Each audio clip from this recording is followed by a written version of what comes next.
If you really want to live a wealthy and happy life, start paying attention. Purposefully and intentionally seek out people who have built wealth and kept their joy. Trust me, the journey the whole time, every one of these people will tell you, hasn't been joyful, but they are happy and they are wealthy at the same time.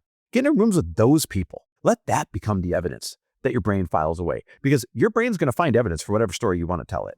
Either the evidence that falls in your lap or the evidence that you go seek out to replace that bullshit evidence.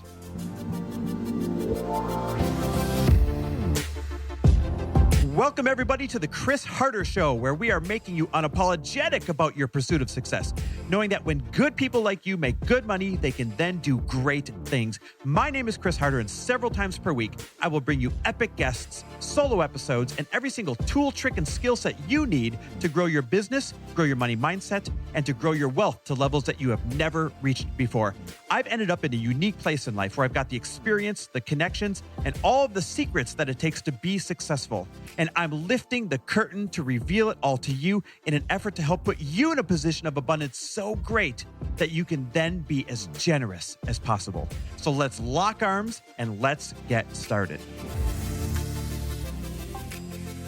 Hey everybody, welcome back to the Chris Harder Show, where today I'm grateful to have always mostly, not all the time, but mostly had a pretty good money mindset as my default. I don't know, I've been a dreamer since I was a little kid. I believed anything was possible since I was a little kid. I dreamt of beautiful things and surrounded myself with beautiful things ever since I was a little kid. Like, money mindset has always been a strong part of my DNA. Probably why this podcast that you're listening to today started years ago, like 9 years ago or 8 years ago, as For the Love of Money, which was all about money mindset and really sharing the common thread of successful entrepreneurs and the generosity that they can then partake in once they've been successful.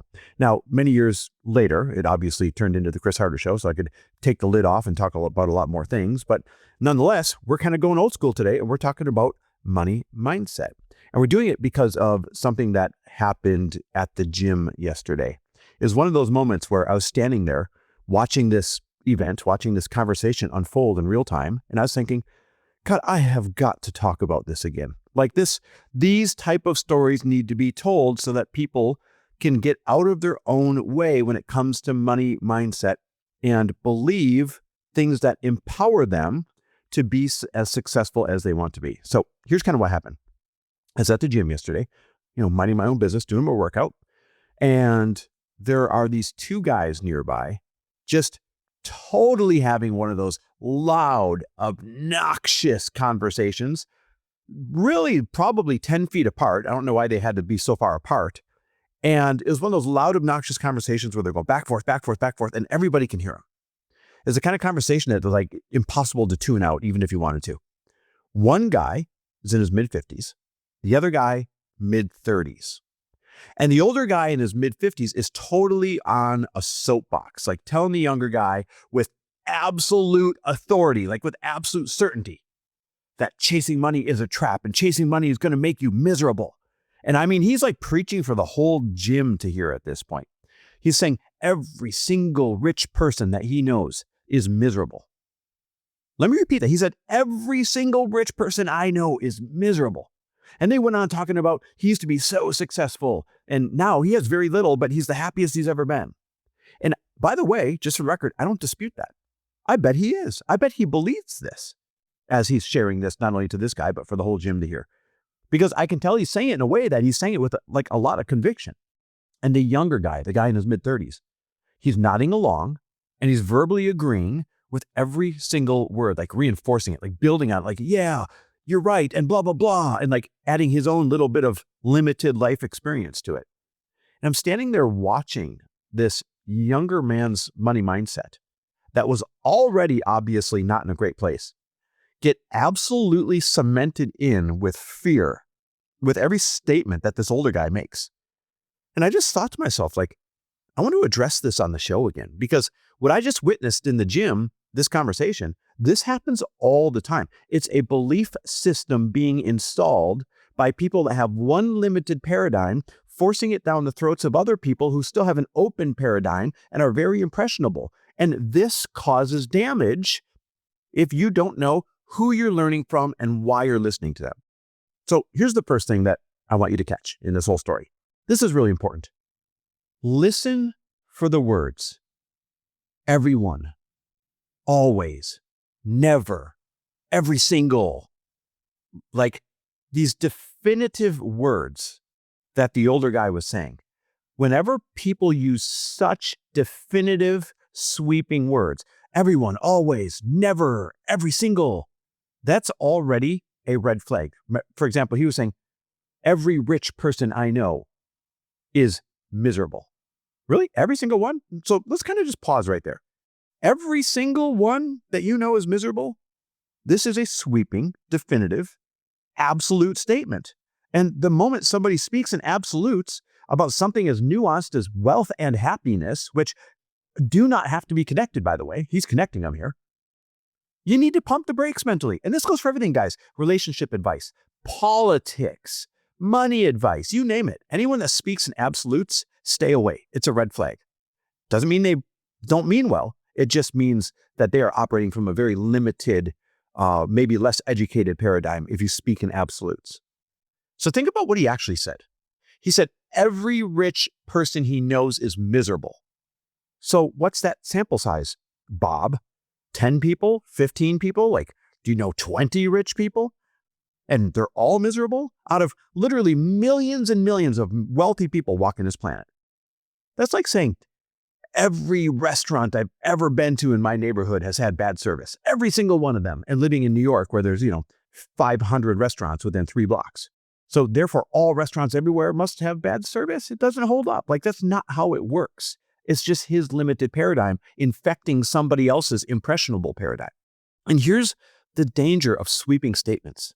They feel true because they come with emotion and conviction. When someone's saying them in such a spirited, certain way, with certainty, they feel true to the other people listening. This guy wasn't lying. He genuinely believed it. This was truly his paradigm. But belief and truth are not always the same thing. And this is what you guys have to listen for and realize in life. Again, not just money mindset, anything, politics, relationship advice, real estate advice, doesn't matter. People telling you what's coming next in the economy. Belief and truth are not always the same thing. And so when somebody says something with enough certainty, our brains want to file it as fact, but that's where we have to beware. So the next time someone, you over here, or they're talking to you, makes a sweeping statement about money or about success or about life, about what's possible for you, I want you to mentally flag it. Ask yourself, is this their truth or is this the truth? There's a very important question to learn in life. This is the filter. When you're talking to people, you should always be mentally running in the background.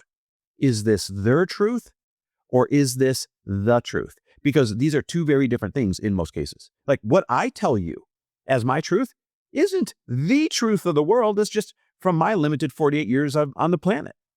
So now let's talk about who you're taking advice from next, because this might be the most important thing I say all day.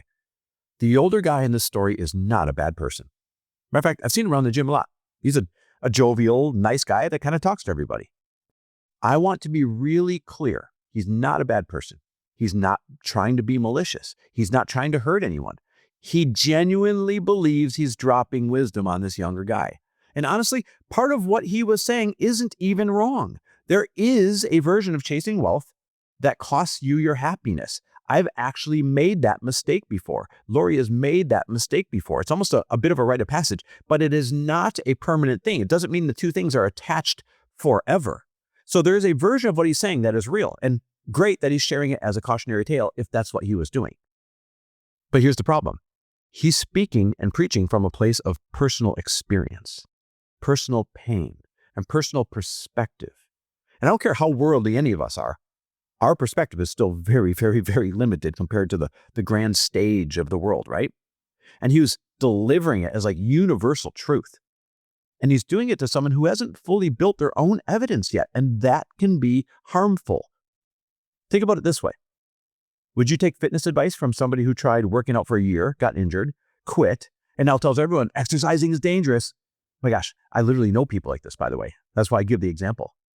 Or would you seek out somebody who's been training successfully in the gym for decades and has figured out how to do it without getting hurt or how to repair themselves when they have and believe it's just part of the game?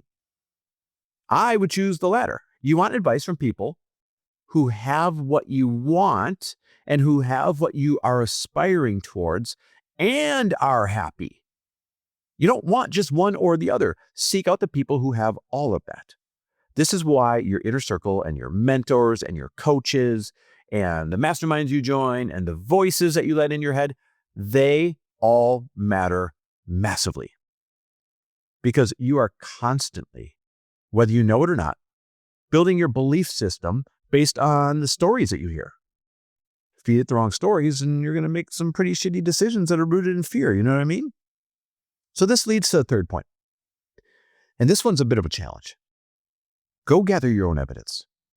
Like, stop outsourcing what you believe about the world to some guy at the gym or some guy at the coffee shop or some guy that wants to give you real estate advice.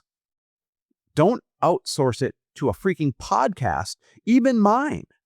Like, go find the examples that reinforce the version of the world that you want to live in, because there are plenty of them out there. Let me repeat this. The most important thing I'll say all day probably.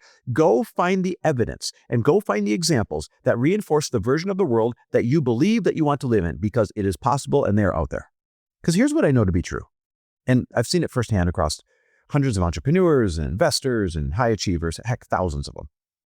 There are wildly happy and like really fulfilled, incredibly generous, wealthy people everywhere. I know so many of them. They're actually not rare like the world would have you believe.